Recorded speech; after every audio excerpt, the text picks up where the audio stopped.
Howdy, this is Jim Rutt, and this is The Jim Rutt Show.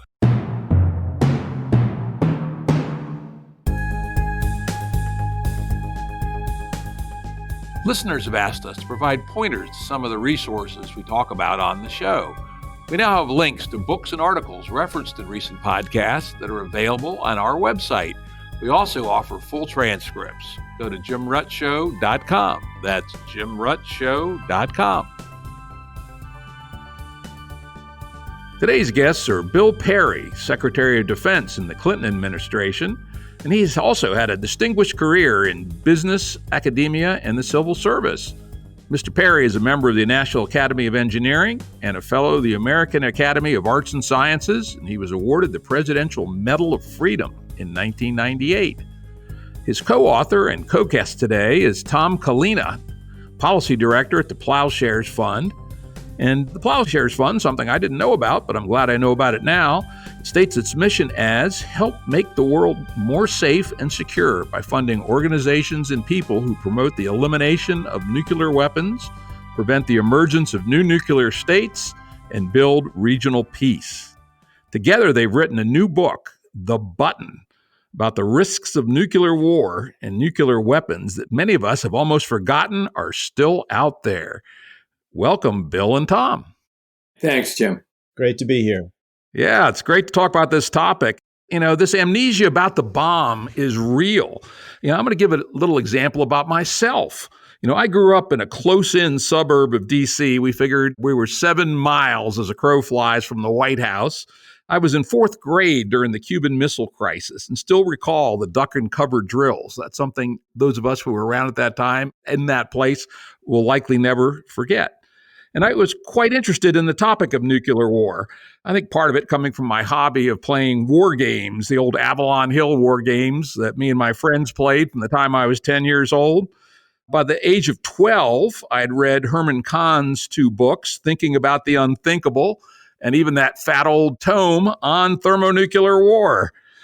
I was one of those nuclear nerds that could tell you that our ICBM force consisted of 1,000 Minutemen and 54 Titans.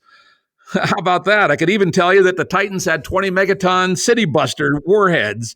And I even visited a decommissioned Titan launch silo and command center outside of Tucson, which, by the way, I'd strongly recommend as an interesting tourist attraction should you be in the area.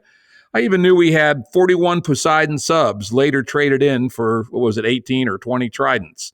So I was a nuclear war nerd, but even I, more or less, had forgotten that these things were out there until I read your book. Isn't that interesting? It's fascinating and not surprising, Jim. I think we kind of came at this for exactly that reason, that we perceive, as you do, that people have largely forgotten about nuclear weapons and the nuclear threat. And so really our effort here is to try to remind people that although the Cold War went away 30 years ago and the weapons have declined in number, they're still there. The policies that make them dangerous are still in place. And so we need to bring some new attention to these issues to try to make them safer yet.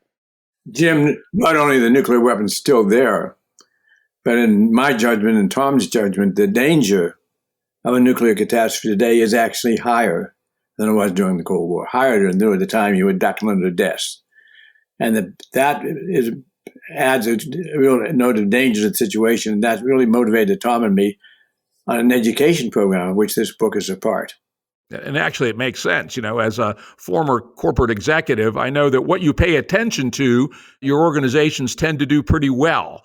But I suspect if nuclear weapons are, not in anybody's front and center of attention, well, obviously they are of the people who run the programs, it's quite possible that the operations aren't nearly as first class as they were during the Cold War, which by itself raises risks. And we'll talk later about, shall we say, personnel risks associated with the current epoch. Before we get into those risks, though, let's maybe inform our audience a little bit about where we stand today. I talked about the 1,000 Minutemen and the 54 Titans and the 41 Poseidons and all that stuff. What do our strategic nuclear forces look like today? Well, just to give a brief overview, both the United States and Russia are abiding by something called the New START Treaty. This was negotiated between the United States and Russia during the Obama administration. and it limits both sides to about 1,550 strategic deployed nuclear weapons. And by that, I mean the ones that are out in service on a day-to-day basis. So that's 1,550. But there are other ones. There are other ones that are not counted by that treaty that are in storage and held in reserve.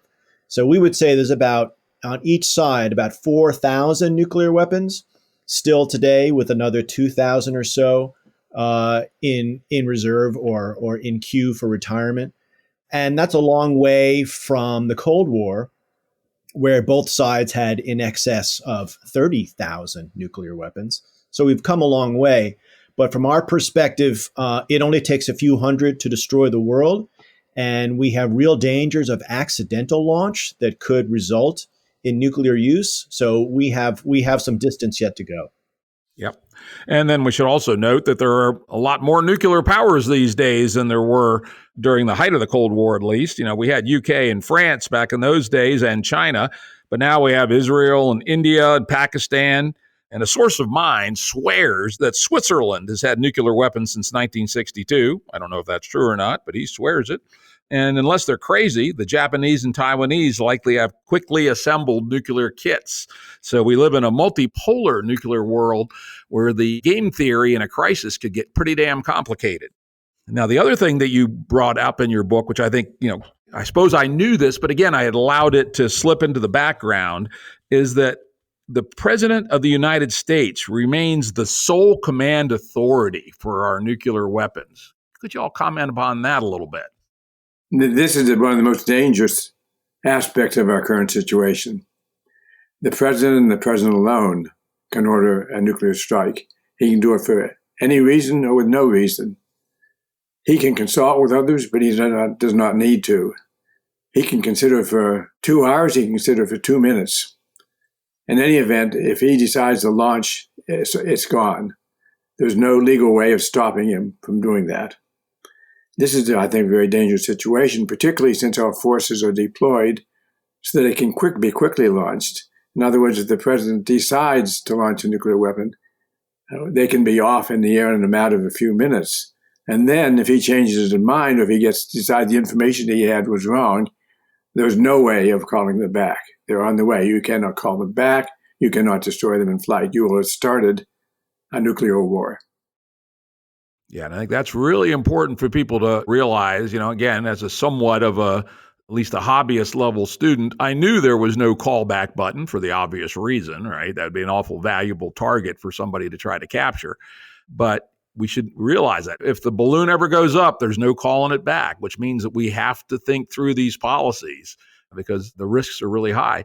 You also point out in your book that the culture of the Air Force, and presumably the Navy as well, kind of reinforce this. You talk about an Officer Herring who, during his training in the Air Force as a nuclear missile launch officer, asked his instructors, "How can I be certain that any launch order I receive comes from a sane president?" Rather than provide an answer to his questions, the Air Force simply fired him. That's right, Jim. I think in the Air Force, there's an assumption that rules and orders shall be followed. So I know that some people think that if a president, say President Trump, were to make an order of nuclear launch that seemed unreasonable, that there might be someone in the military chain of command that would choose not to follow that order. To me, that is not reassuring at all. One, because the military culture is to follow orders. But two, that shouldn't be the insurance policy that we have for ourselves. If we don't feel that a president is capable or qualified to make a launch decision all by himself, then we need to change the policy. And we're certainly using President Trump here to highlight the dangers of sole authority, but we don't want to single him out. He's not the only one. There have been other presidents, for example, President Nixon, who was known to be drinking very heavily at the end of his term, and as well as President Reagan, who was known to have dementia at the end of his term, and even President Kennedy, who was known to be taking heavy pain medications at certain times. So certain presidents at certain times have shown behaviors that we would think would give us cause for concern about giving this much authority to one person. And this is a great example of a policy that should have changed at the end of the Cold War, that is 30 years ago. But we've never really taken the time to sit down and say, we had all these policies like sole presidential authority in the Cold War, which may or may not have made sense then, but they certainly don't make sense now. We're in a very different day. The risks are very different. The dangers are very different. Why do we still have these policies? Well, primarily because we've never taken the time to go back and look at them.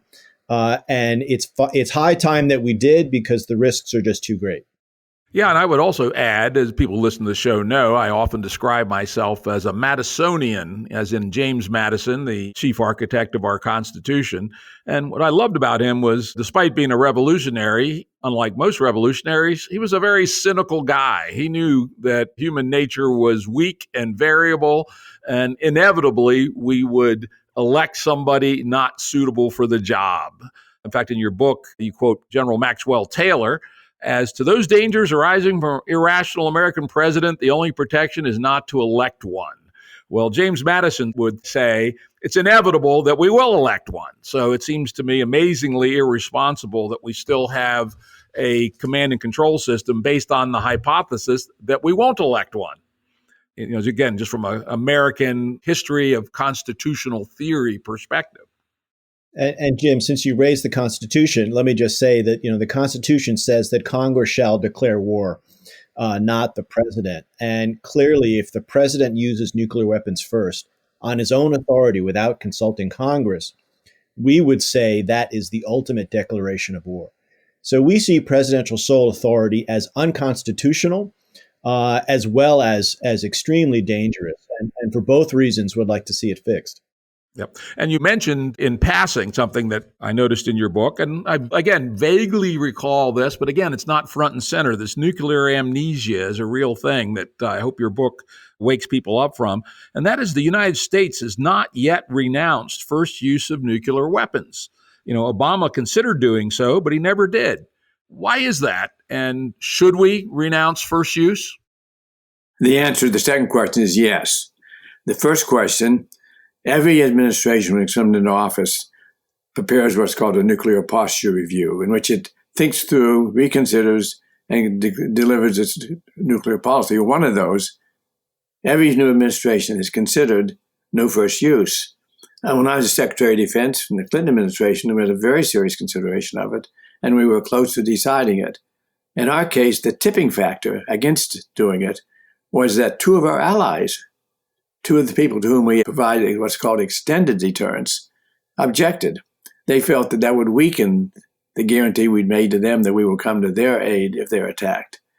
So for whatever reason, it has been considered by each administration, and each time it has been rejected. In the case of the Clinton administration and the Obama administration, it was a very close call. Now, there'll be a new opportunity, perhaps in January, for the president then to reconsider. He'll have to go through their nuclear posture review at a very appropriate time, this time to make the right decision and to decide in favor of having a no first use. I might say it's not just a matter of declaring no first use. For it to have any meaning, you have to change your policies and your procedures to make that evident that you're not going to use your weapons first. For one thing, having our forces deployed so they can be launched in a few minutes is not consistent with the no first use. Yes, and also having a single command authority weakens, the belief and the credibility of that claim as well. If it had to be, the president and two congressional leaders, that would make the statement more credible, it would seem to me. Exactly. Jim, can I just add a word here? Absolutely. On no first use. It's a real paradox of history that we still have the U.S. possibility of the first use of nuclear weapons, because it's hard to imagine a president ever exercising that authority. The only time the United States used nuclear weapons first, of course, was World War II in Japan and Hiroshima and Nagasaki. No president has used nuclear weapons since. And there's a good reason for this, is that presidents really sort of just are repelled by the notion of nuclear use, and particularly first use. Any first use of nuclear weapons, particularly against another nuclear weapons state, would bring destruction upon the United States. And for the president who would unleash that, create a reputation for them in the history books that they certainly don't want to be remembered for. So from our perspective, we can't imagine a rational president using nuclear weapons first. So then the question is, why do presidents not get rid of this authority? Well, part of it is that, presidents don't like to give up any authority that they have. But in this case, I would say it has a lot to do with the fact that presidents haven't been willing to spend the political capital, because it would be a heavy lift to make that policy announcement and then go out and seek American and international support for that. A president would have to spend some time doing it, would have to spend some political capital getting it done. It's one of the reasons why President Obama considered it and then turned away. It wasn't because he didn't believe in no first use. It was because he wanted to spend his time doing other things, and it was going to be something that was hard to do. So this is part of the reason why we feel we need American public support for these policies, and that presidents, even if they want to do the right thing, like I believe President Obama did, they still need the public to push them to do it, because there's always some competing need, some competing agenda the presidents have to deal with that at the last minute could convince them not to go that route. It hasn't historically been Israel that has been the ally that is most concerned about us relinquishing first use? In my personal experience, the countries that protested when we were considering no first use were Japan and Germany. If Israel was doing it, they were doing it president to president, that it was not coming through the system. But both the Japanese and the Germans sent representatives to our meetings where we were considering the posture review and argued against it. Just in the Obama administration, it was reported that Japan, again, was one of the main countries raising concerns when the Obama administration was considering no first use. Yeah, I suppose that makes sort of sense. You could vaguely imagine Japan being under a massive conventional attack by China and asking the U.S. to use nukes as a final defense. But it's a little far-fetched. But at least it's not absurd. Germany, it just seems absurd, right? Well, I mean, again, I think it doesn't make a lot of sense to us why allies are concerned about the United States giving up the right of first use. Because what we have is an extended deterrent relationship or agreement. In other words, the United States says, if you don't build nuclear weapons and you're in a major crisis situation, we will come to your defense. That isn't a commitment to use nuclear weapons first in your defense. It's a commitment to come to your aid potentially in a conventional weapons way, or potentially to use a nuclear threat of retaliation if our allies are attacked with nuclear weapons. But nowhere in there is a promise for the first use of nuclear weapons. And I frankly can't imagine that our allies would consider a threat to use nuclear weapons first as even credible, or that they would want it, because then we would be introducing nuclear weapons into their region first, and therefore escalating what could then turn out to be a broad, widespread nuclear war. And that makes good sense. Even if it didn't become widespread, I mean, if you're Germany, do you really want nukes landing on your territory? I don't think so. Now, first use is certainly a bad thing, but let's now get on to the one that's really scary. And, as a person who's played quite a bit with game theory and simulations of prisoner's dilemma and things of this sort, as I focused on this, my hair stood up on the back of my neck. And that is the danger of launch on warning. Could you explain to our audience what that is, and to what degree does that potential still exist today? It still exists today. Launch on warning means that if our command system detects a launch underway against us, then their concern is that launch will be undoubtedly directed at our ICBMs in their silos. And their thought was, we want to launch our ICBMs before this lands. Now, considering the flight time of a missile coming from, say, Russia to the United States, there's not much time to do that. And from the time the missile is launched to the time they detect it, can be 5, 6, 7 minutes. to the time that they actually get the word through, the command through to the president, the orders through to the president, then that can be another couple of minutes. And so it comes down to the president will have about 5, 6, 7 minutes to decide to launch once he gets his warning. So launch on warning means if he gets a warning, then an attack on the United States is underway, then he's going to launch his missiles in a few minutes so that they will not be destroyed in their silos. That's the thesis. It assumes that Russia is launching a surprise attack against the United States specifically for the purpose of taking out our ICBMs. And this is to thwart that. Now, the assumption, I think, is insane. There's no way I can believe that Russia would see any advantage of that. If they did it, it would surely lead to their own destruction. I've met many Russians in my time, including all of the leaders of Russia. And two things I can say with great confidence is first, is the Russians are not stupid, and secondly, the Russians are not suicidal. Therefore, they're not going to be doing that. So we have a policy that's based on really an incredible assumption, namely that the Russians are going to conduct a surprise attack on our ICBM sites. The argument that that's irrational, I agree with it. And the bolt from the blue theory has never struck me as likely, at least, as a true bolt from the blue.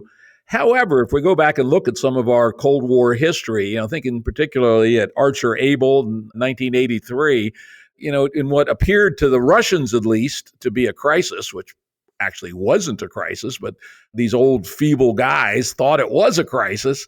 I'm not entirely sure that in 1983, if the ball had bounced a little differently, they might have come to such a decision that, sort of a preemptive strike rather than losing their capabilities. I mean, in a crisis, people can make strange decisions.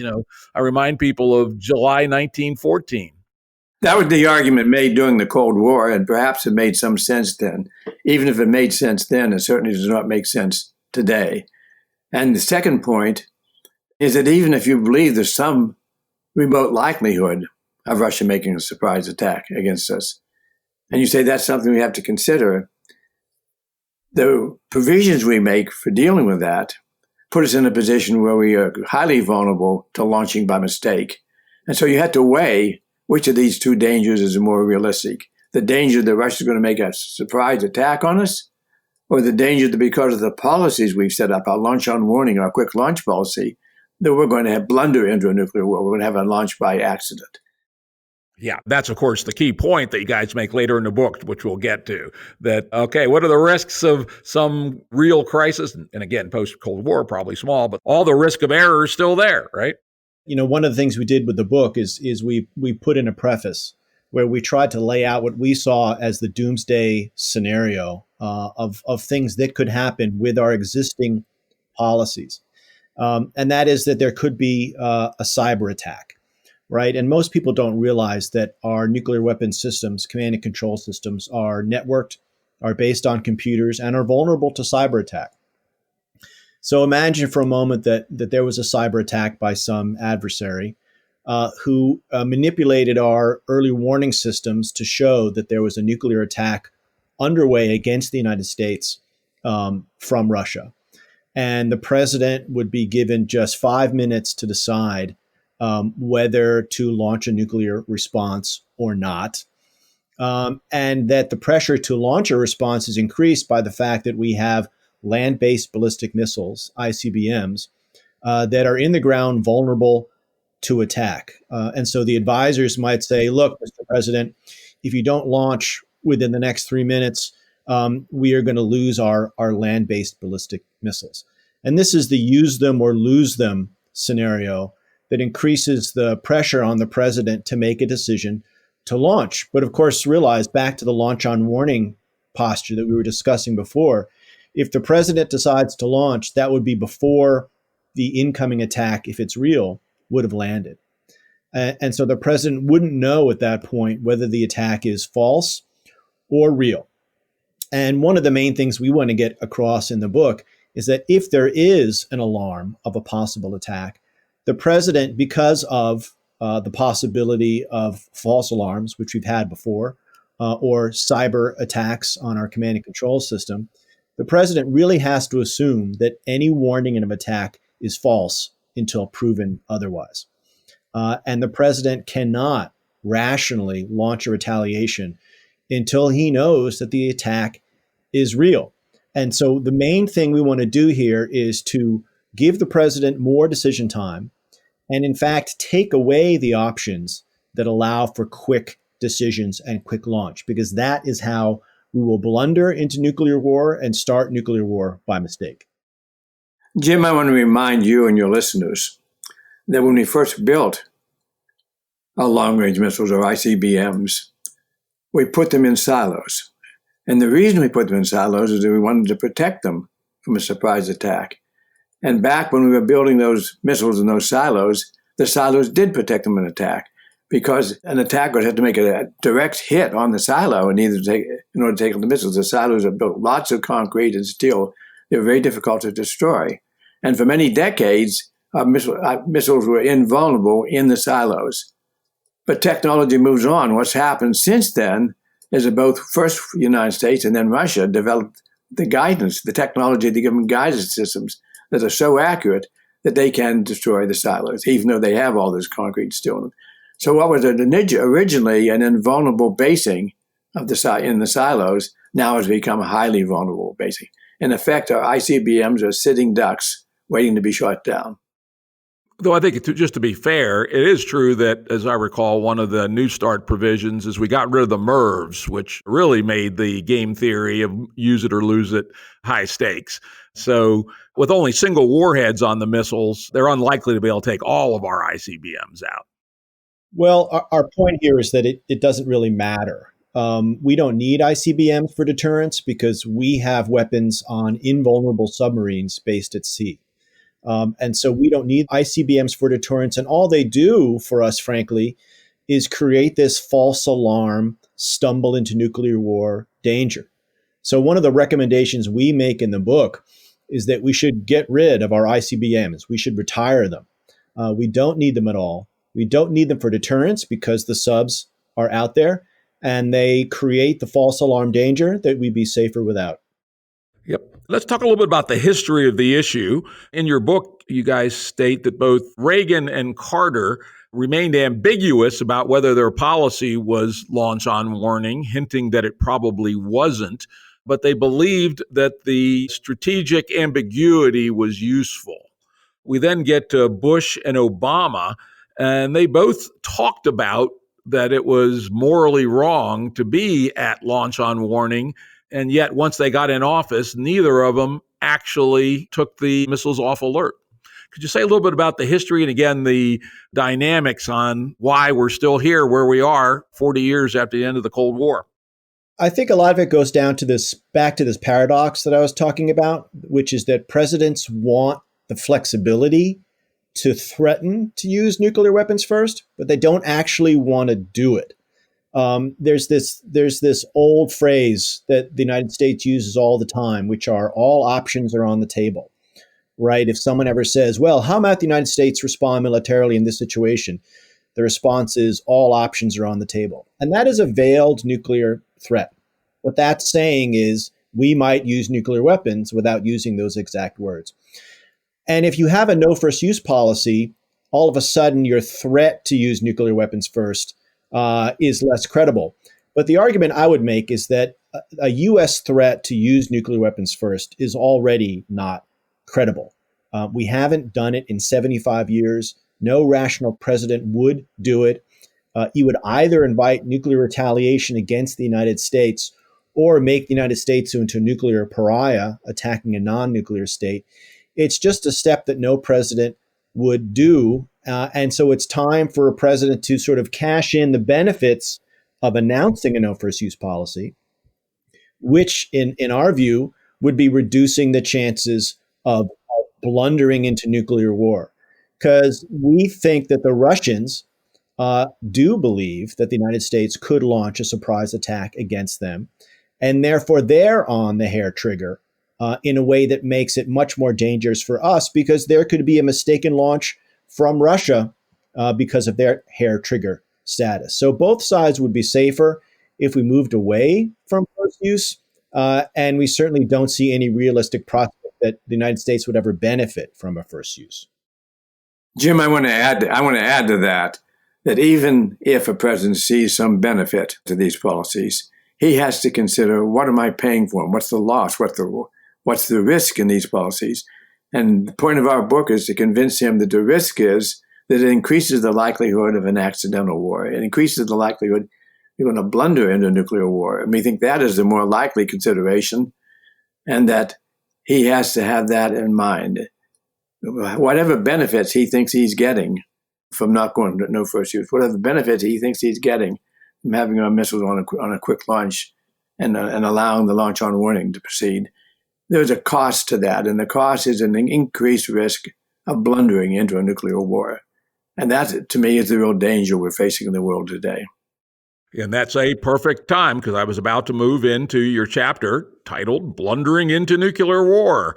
It was hair-raising. You opened it up with a description of the Hawaiian false alarm that we recently had. Could one of you guys sort of run that through for our audience? Tom, why don't you do the Hawaiian, and then I'll follow up with my own experience with false alarms. Sure. Having talked to people who actually lived through this in Hawaii, it was quite terrifying. It was an otherwise beautiful day in an otherwise beautiful place on Hawaii. And then people started getting these text messages on their cell phones saying that there was an incoming missile strike.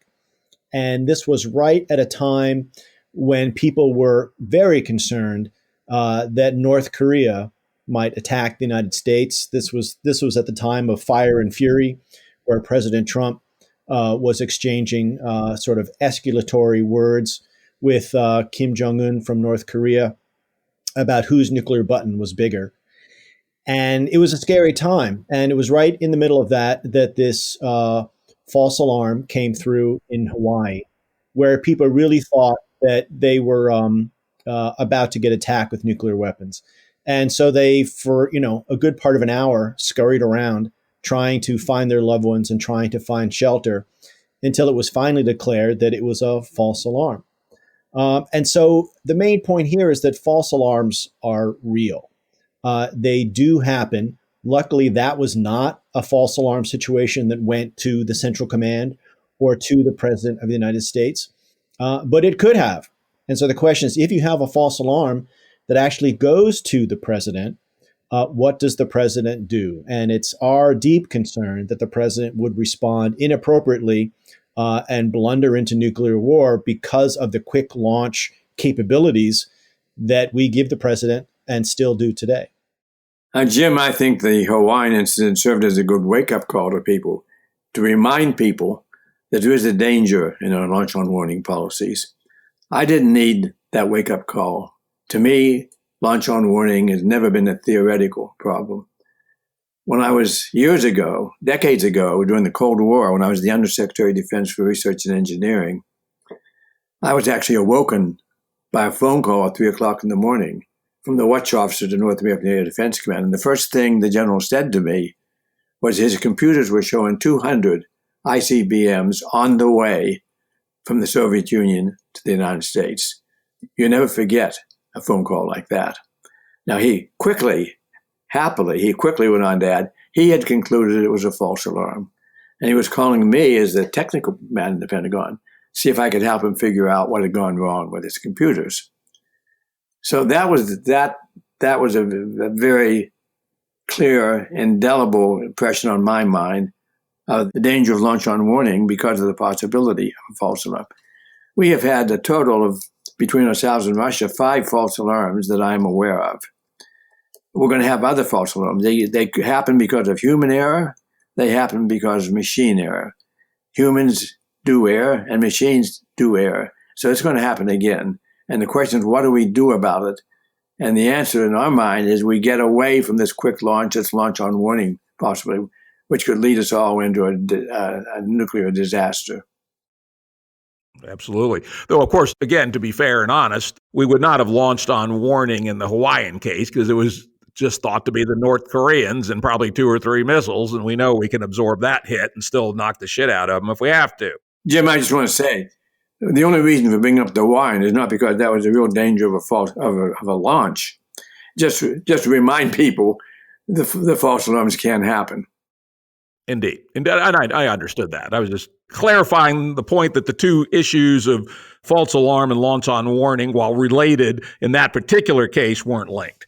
Now, as you go into this section of your book, you basically divide the categories of errors that could lead to blundering into nuclear war into three categories. One, well, actually, why don't you guys talk about the three categories? Hell, it's your book. You can do a better job than I can, I'm sure. Well, first of all, we can have a mistaken launch, an accidental launch, in response to a false alarm. We've already talked about that at some length. You can also have a nuclear war, so a blunder in a nuclear war by a political miscalculation. The poster child in my mind for a political miscalculation is the Cuban Missile Crisis, where neither President Kennedy nor President Khrushchev wanted to start a war. We're doing everything they could to prevent a nuclear war, but we almost blundered into one because of bad information that the president had. Lack of information in the first case, but some of the information he had was actually bad. For example, well, after the crisis, President Kennedy said that he thought there's about 1 chance in 3 that the Cuban Missile Crisis would result in a nuclear catastrophe. 1 chance in 3 where the outcome would be basically the destruction of our civilization. But when he said that, he wasn't even aware of the fact that besides the medium-range missiles that the Russians had deployed in Cuba, not yet operational, they also had tactical nuclear weapons in Cuba that were operational and ready to go with the warheads. And so if Kennedy had accepted the unanimous recommendation of his Joint Chiefs of Staff for a military attack on Cuba, a conventional military attack on Cuba, our troops would have been met on the beachhead, would have been decimated on the beachhead with the nuclear weapons, and a general nuclear war would surely have followed. So this, in my mind, is an example of how you can blunder into a war through a political miscalculation, in this case, mainly through bad information. And then beyond that, as we've discussed this very briefly, there's a possibility of the lapse of rationality on the part of the president. And Tom's already mentioned the historical cases, which give us some concern about that. The most dramatic one being the last few months of Nixon's presidency, who was very heavily drinking, sometimes at the point of being not fully competent. Now, at that time, the then Secretary of Defense, Jim Schlesinger, was so concerned about the possibility that Nixon might do something crazy that he called the general of the Strategic Air Command and told him, do not take any action if you get a launch order from the president. Check with me first. Well, it's one thing for him to say that reflects how concerned he was, but in fact, he had no legal authority for doing that, and there's no reason to believe that the general would have followed his guidance. The general would undoubtedly instead take instructions from the president.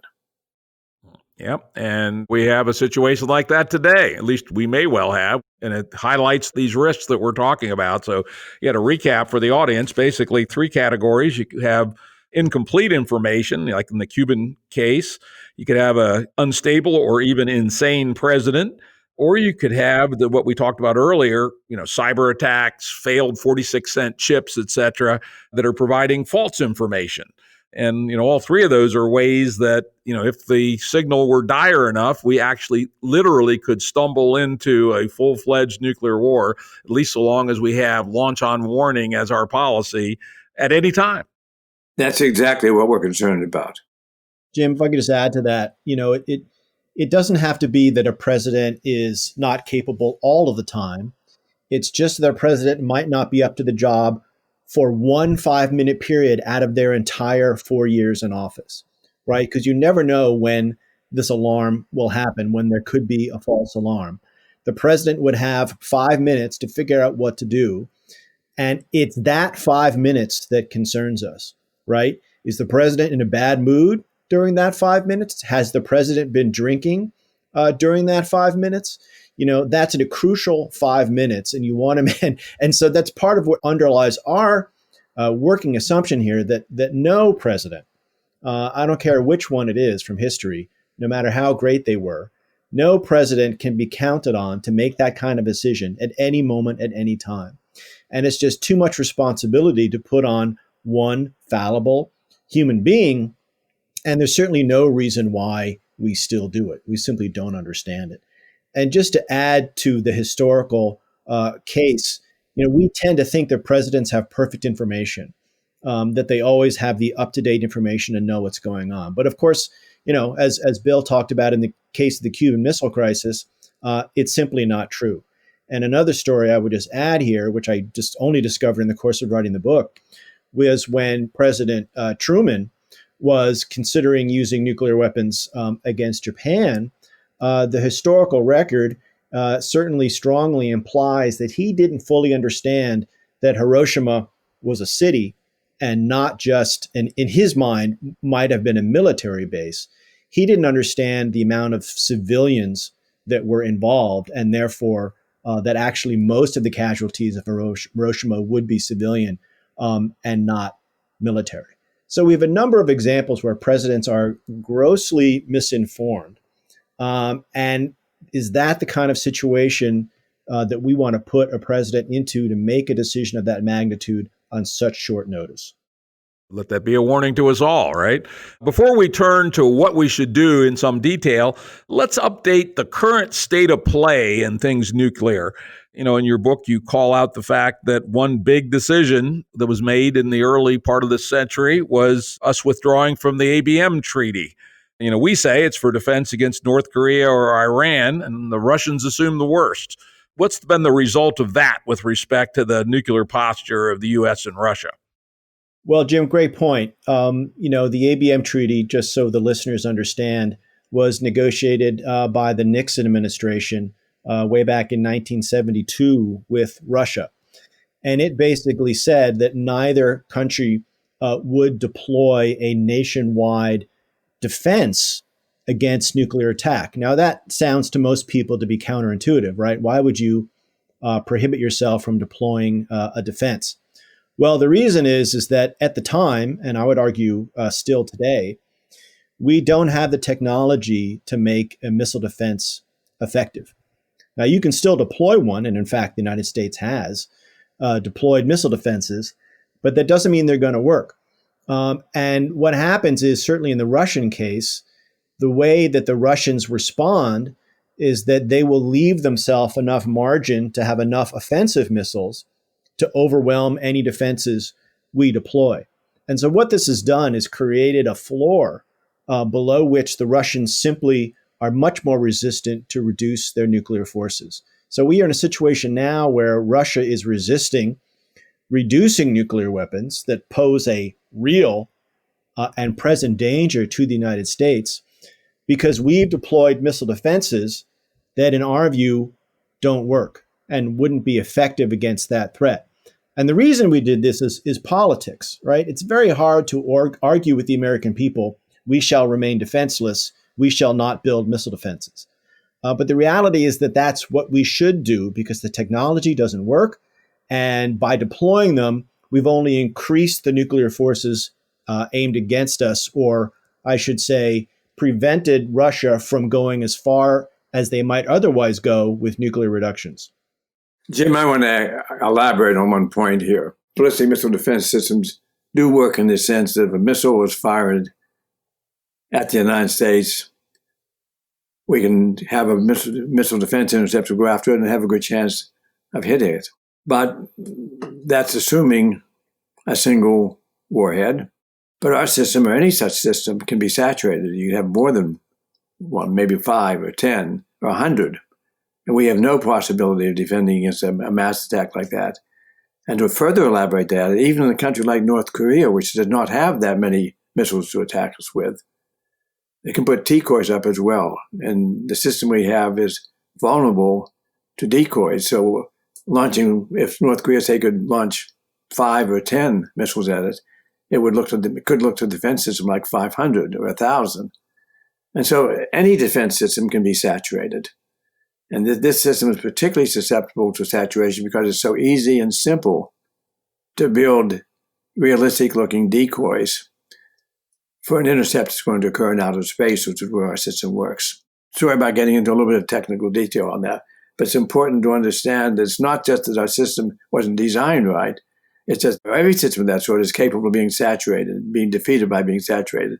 And it's very easy to saturate it with putting decoys along with your missiles. Yep, and I love you make that point. I mean, I, as a civilian nuclear hobbyist in the 1980s, did a little bit of math and realized that mid-course ABM could never work for exactly that reason. In space where there's no air drag to separate a heavy warhead from a light mylar balloon, they both move at the same speed. The opportunity to out decoy is always going to dominate the ability to knock down missiles in the mid-course. I mean, at launch, you have a chance to take them out, and terminally, you have a chance to take them out. But I'm frankly amazed that a bunch of smart folks who made the decision to proceed with mid-course interception didn't do the simple math and realize that it was an impossible project. That's the fundamental point. And I would elaborate on that point by saying that the tactical missile defense systems we have, which defend our troops in the theater, operate at the terminal end of the intercept, where that's no longer true. So we do have effective missile defense systems in the tactical field. But as long as our strategic systems, the ones that defend against the ICBM attack, as long as they're designed to operate in outer space, they will be highly susceptible to decoys for the reason you describe. Yep. And well, terminal defense is at least theoretically possible. We had the Sprint system at one point that was a terminal defense system. I don't know whatever became of that.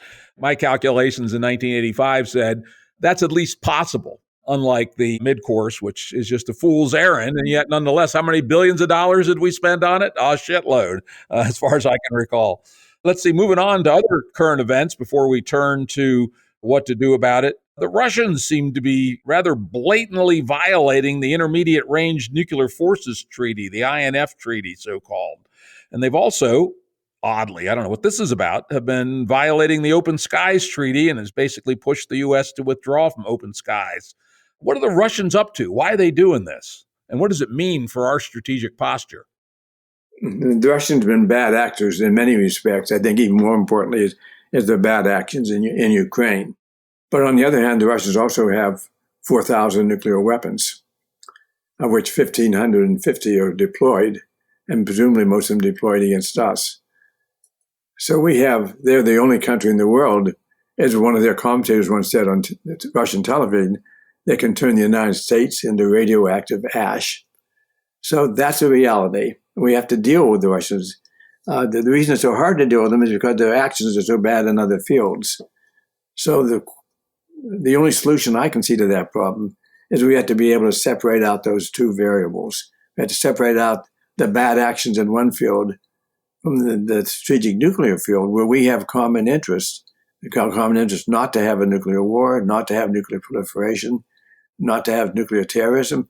So we have many reasons that we can deal with them and should be dealing with them in the nuclear field, if we can only get that decoupled from the bad behavior in other fields, which we rightly abhor. Though, of course, the INF violations are coupled to the nuclear posture and that they threaten our core allies in Europe. And at least as I understand it, these are not marginal violations. These are hundreds of weapons that are clearly in violation. What's that all about? Why is he doing this? I don't know why he's doing it, but I can tell you that our response to that, which is we're going to build the same weapons, is not a good response either for Russia or for the United States. We need to find a way of getting back to the Russians on this narrow issue and get it resolved before we make the world worse off by the absence of an INF treaty. The INF treaty was probably the best nuclear treaty we in Russia, and in those cases the Soviet Union originally, ever agreed to. And giving that up was a big mistake. So whatever they're doing in that field, whatever the motivation they're doing for doing that, we need to find a way of getting back and discussing and debating this with them and see if we can find a way of getting this situation in, because it's a bad result both for Russia and the United States. And therefore, that gives us a basis, I think, for negotiating it away. Yeah, I would hope so, because, at least it seems to me, unless we can get past this INF issue, doesn't seem to be any hope for renegotiating the New START treaty, which expires next year, I believe. And that's been a cornerstone of our nuclear, strategic nuclear arms control. Could you talk a little bit about where New START is and what do you think is going to happen? Well, on New START, the good news is that the INF fallout has not infected the New START situation quite so much. There's been no evidence of Russian cheating or U.S. cheating, for that matter, on New START. So, that's all to the good. But the New START treaty expires next February. And it can be extended unconditionally for about up to 5 years. And so we strongly support that the Trump administration should work with Russia to extend New START for up to 5 years unconditionally. And that could be done right now because Russia has been very clear that they support the unconditional extension of the treaty. Unfortunately, the Trump administration has been dragging its heels and has been not willing to support a unconditional extension, and in fact has been putting conditions, I would say unrealistic conditions, on the extension. First, they wanted China to be part of any follow-on treaty or extension. China has basically said no to that because they have so much fewer nuclear weapons than the United States and Russia, about 1/10 or fewer nuclear weapons than we do. That they made the argument that, it's just not realistic for China to be involved in this point. And the Trump administration seems to have accepted that point, but the Trump administration is still asking for changes to the New START treaty in terms of the weapons it covers or the inspection procedures. Now, you simply can't extend New START and change it at the same time. If you change the treaty, then you have to go back to the Senate and get a new ratification, which we don't want to have to do. So the simple thing to do here is to extend New START without any changes, a clean extension, as they say, for up to 5 years. And then once you have that, go try to negotiate, which we fully support, a follow-on treaty that could have better verification. It could go after a wider range of nuclear weapons, for example, shorter range nuclear weapons that both the United States and Russia have that are not captured by the current treaty. We support that too. And eventually to talk with China, although, again, their numbers are so much smaller that it's not clear that they have an incentive to get involved at this point. But the key thing is that either the Trump administration or if Vice President Biden wins the election in November, the Biden administration move very quickly to extend New START so we maintain limitations on long-range nuclear weapons and then move to negotiate a new follow-on agreement. If we move forward the way Tom describes, there is a way of dealing with the China issue, which is we could invite China to sit in as an observer to the New START follow-on treaty talks. And then at such time as we get closer to them in the number of nuclear weapons, then they can ease in to become regular part of the negotiation. But being part of the negotiation today makes no sense. It makes no sense even for the next few years. But we should be able to have them sitting in as observers. So if we reach a stage where their missiles get large enough or our missiles get small enough that it makes sense, then they'd be able to move right into the talks with us. Okay, well, I think we have set the stage of where we are today, and you guys have hinted at some of the solutions. Let's get down to it. What should we do as a country to address these various risks that are lurking out there and which, frankly, most of us aren't even aware that we're at risk about? What should we do? Well, Jim, I'll kick it off, and I'm sure Bill will follow on. I think our highest recommendation is that we should increase the amount of time that a president has to make a launch decision, that we're in real danger of rushing the president into a decision that could be in response to a false alarm that will lead us to blunder into a nuclear war. That is the highest potential danger that we see to the United States right now. We don't see a great danger of an intentional nuclear war because that would be suicidal for both the United States and Russia. But we do see a great danger in bumbling into nuclear war by mistake. So there's three key things that we would like to see happen to increase the amount of time that a president has. One is that we should prohibit sole authority. So the president should not be able to make a decision all by himself without input from anyone else, including Congress or even the Secretary of Defense. The president should not be able to make a decision on his own authority to launch nuclear weapons. Two, the president should not be able to launch first on sole authority, right? So there should be no first use or prohibition against the first use of nuclear weapons. That again would slow down the process and also help reassure Russia that we're not going to attack them out of the blue. And it would be nice if Russia responded to that, reciprocated in some way.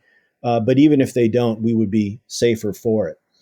And third, the way to make a no first use policy more credible is to retire the weapons that we would use in a first launch situation. And to us, the first weapons that a president would reach to, particularly in a false alarm scenario, would be the land-based ballistic missiles, because they're vulnerable to first strike. They're vulnerable to being destroyed quickly. So, and as we've said before, we don't need those weapons for deterrence. We have submarine weapons that can do that. So we would seek to retire the land-based ballistic missiles. And now is a great time to have that conversation, because the Air Force just last week agreed to a contract with Northrop Grumman, which is a down payment on a new generation of land-based ballistic missiles. These missiles will cost the taxpayer upwards of $100 billion. And that is money we would much rather see spent on higher priority threats to the United States, for example, solving the coronavirus or addressing climate change or fixing racial injustice. These are the things that our nation should be worried about, and we shouldn't be spending that money on weapons that we don't need. All right. A good, concise statement. Now, how do we do them? Let's think about the details. How do we go from sole authority to some kind of multi-key authority? As I understand it, at least the Soviets, I don't know if it's still the Russian doctrine, but the Soviets had some kind of three-key system, didn't they? Something like that, Bill? Yes, they did. They had it both tactically and strategically.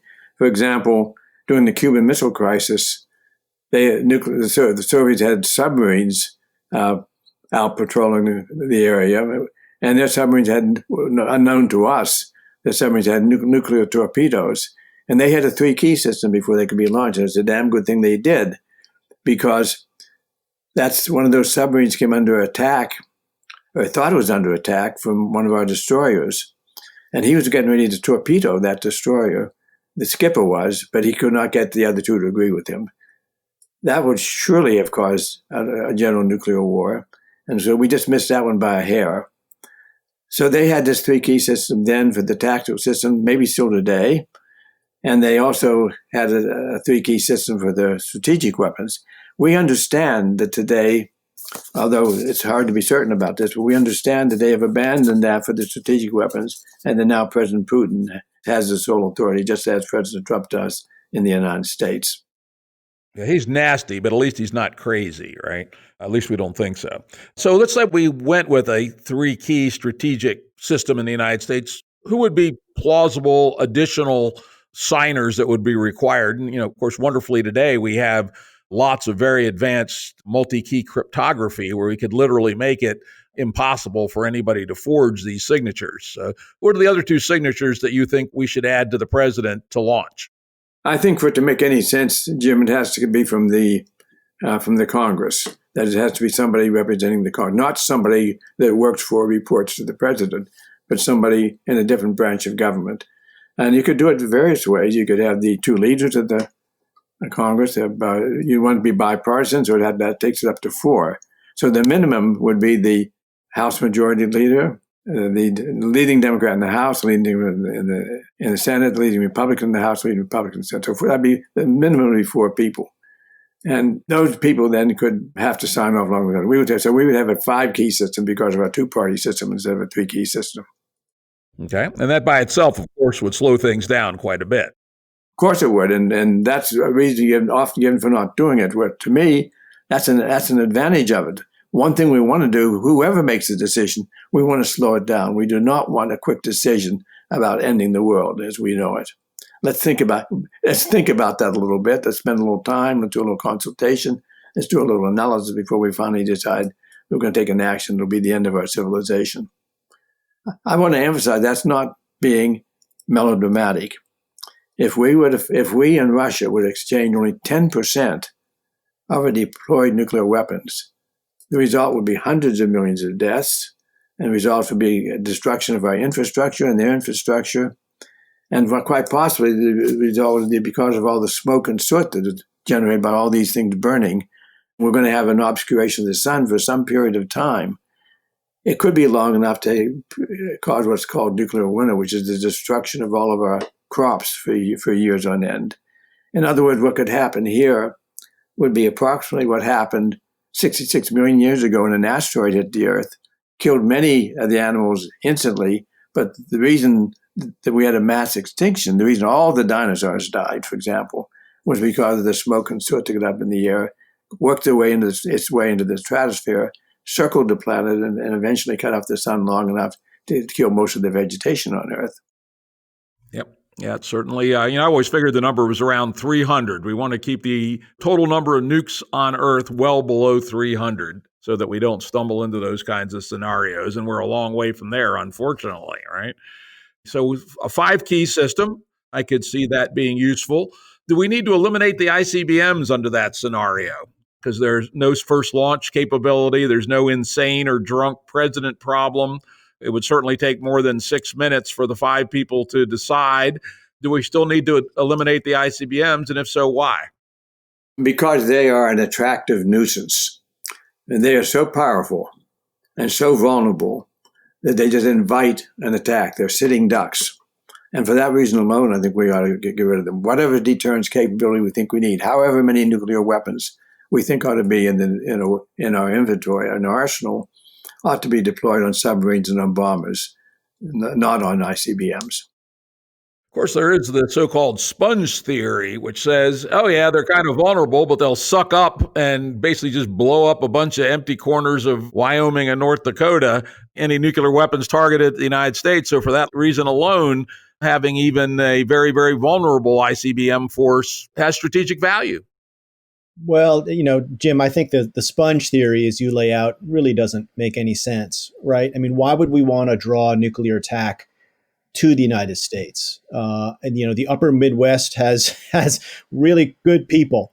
And I hate to put a nuclear target on their backs, particularly when you realize that, if there were a nuclear attack against the Midwest, that would not expend all of the nuclear weapons that Russia has. Russia could attack the Midwest as well as the coasts.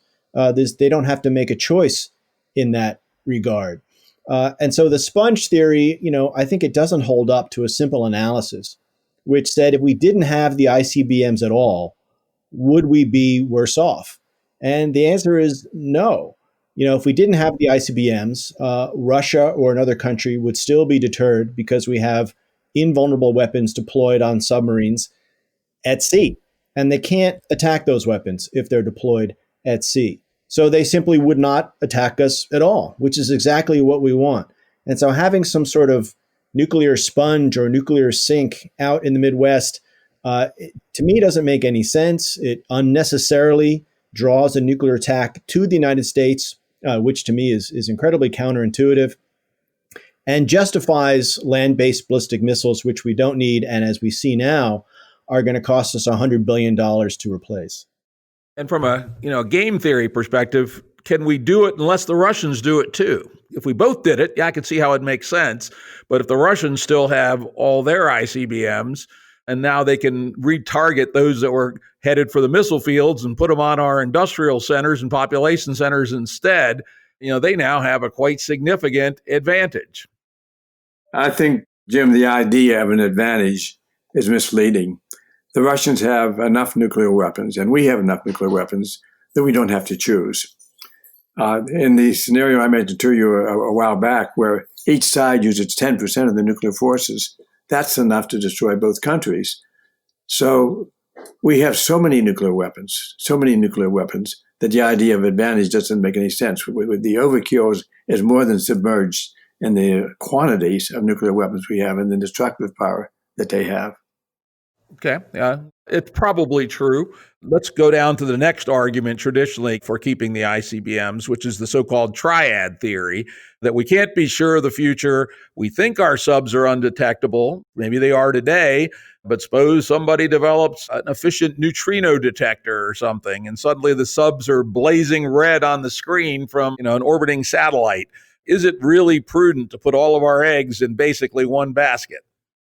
Jim, back in the 1970s, when I was the Undersecretary of Defense for Research and Engineering, we worried a lot about that argument. And in those days, the thing we were worried about was not neutrinos, but blue-green lasers in satellites, detecting them. There's always been some theory about how we're going to detect submarines at sea. And basically what it comes down to, it's been a measure-countermeasure approach. That technology is developing new ways of attacking submarines. Our technology is developing new ways of defending submarines. So it's been back and forth. But over that 40-year period that I'm describing, the submarines have always had the advantage, and I believe they will continue in the future. We cannot relax and say submarines can never be attacked. We have to continue to put a major part of our emphasis, a major part of our defense emphasis on protecting the invulnerability of our submarines. And I think it becomes a technological battle, and I think the United States is in a pretty good position to win that technological back and forth. Yeah, I mean, in addition to a healthy R&D program that Bill describes, we also have an insurance policy, which is nuclear-armed bombers. So if the subs ever did, if a problem did develop with the subs, we have the bombers that can be deployed. And so the ICBMs come an insurance policy on an insurance policy, and a very expensive insurance policy at that, and one that increases the danger of accidental war. So I think when you put all that together, it makes a pretty compelling case that we don't need them. Jim, I would add to that if we're going to get rid of our ICBMs, putting all that weight on submarine, not only do we have to have a robust technological program in the field of anti-submarine warfare, but we probably want to put our bombers on air alert, because if they're sitting in the bases, they're as vulnerable as the ICBMs are. So the disadvantages of an airborne alert, which is why we don't do it. But we did it for a good many years during the Cold War, so it can be done. Yep, that was the old having a couple of wings of them up in the air at all times. I remember those days. They're not good days, and I hope we never have to go back to that, but they can be done. Yep. Okay, I think you guys have answered the objections, and so let's therefore so order it. Boom. All right. Let's hope the next president is a sane and reasonable person and reads the book and decides to do these things. All right, this gets us so far, but it doesn't really get us to where we need to be. The real answer to me seems to be to get rid of these damn things, or at least to build them down to a level, maybe 100 worldwide, something like that. They're not an existential threat to our advanced civilization, because no matter how careful we are, think July 1914, nobody wanted to go through what they went through, and yet they stumbled into it anyway. Remember January 1861, if anybody had any idea that we were about to kill the equivalent of 6 million contemporary Americans, the path of history would have been very different. So how do we really do what Gorbachev and Reagan talked about doing, which is to, either get rid of the nukes or get them down to a level where they're not an existential threat to advanced civilization? One of the persons that were at Reagan and Gorbachev at Reykjavik was George Shultz, who was Secretary of State at the time. And on the 20-year anniversary of the Reykjavik, he convened a small group of us to say, isn't it time to revisit the idea of just getting rid of the damn things? And we agreed, and the four of us wrote an op-ed in the Wall Street Journal proposing just that, citing the nuclear dangers and proposing that we abolish nuclear weapons. And for about 4 or 5 years, we had a pretty good run in that, including President Obama, when he was elected, stating in his first foreign policy address made in Prague, just a few months after he took office, that he was committing the United States to seek the peace and security of the world without nuclear weapons. Well, he failed on that, and he failed, I think, because he could not get support for Congress. He almost couldn't get the New START Treaty ratified by the Congress, and he just decided he was going to give up. It wasn't worth the effort. Well, my view on that is that is the solution of the problem. We tried very hard, Schultz and Kissinger and Nunn and myself, to try to promote that, and after a few years finally gave that up. But I think we cannot give up altogether. And so I backed off, thinking we cannot do that now. What can we do now? What we can do now is take reasonable, sensible steps to decrease the danger, the risks that are associated with nuclear weapons, to make it less likely that we'll blunder into a nuclear war. And that's what we're promoting now. I'm not giving up and do not give up the idea of eventually being able to abolish nuclear weapons. But I'm putting my efforts now on the thing where I have a chance for political success that can actually be implemented, and that are these particular proposals to take actions to reduce the danger of our nuclear weapons. Tom, what do you want to add to that? Well, I would just add that there is a hopeful development happening internationally, which is that there is a new treaty that was approved a few years ago by the United Nations, which would prohibit nuclear weapons and make them illegal under international law. And this is the same approach that the world has taken to chemical weapons, which are prohibited internationally, and biological weapons. And those are the other weapons of mass destruction. And if we take the same approach to nuclear weapons, prohibit them internationally, and my guess is that treaty will go into force probably sometime next year, then that increases the international pressure on the states that have nuclear weapons to get rid of them. Now, this will not be a quick process. None of the states that have nuclear weapons have signed on to the Nuclear Weapons Prohibition Treaty, but it's a start. And again, it's how the other weapons of mass destruction were ultimately banned, and I think it's a promising direction. Jim, I totally agree with what Tom has just said, but I would point out it's going to be a long process. I don't know how long, 5 years, 10 years, a long process. In the meantime, we should do everything we can to lower the risk of blundering into a nuclear war. And that's what this book is about. Well, thank you, gentlemen, for an incredibly interesting and stimulating conversation. To recap for the listeners, the proposals, you correct me if I'm wrong, are basically to do the following. One is to eliminate first use by the United States, presumably by legislation. Two is to go to a 5-key system, approximately, where it would take 5 key decision makers to be able to launch a weapon. It would have to be cryptologically secure so that indeed all 5 would actually have to do so. Eliminate the ICBMs because their asymmetry about risk versus power makes them attractors for drawing fire. Up the R&D on sub-defense and anti-submarine warfare, and perhaps put our strategic bombers, at least in part, back on air alert. Is that the proposal, gentlemen? The proposal on the air alert is only in the contingent that needed, and only after the ICBMs are gone. Okay, let's make that clear. All righty. Any final thoughts, or we can wrap her up? Thank you very much. It's been a great conversation. Thank you, Jim. You did your homework. You had all the right questions, and we did our best to give you the right answers. And you guys did a great job. And this is, particularly meaningful for me right now.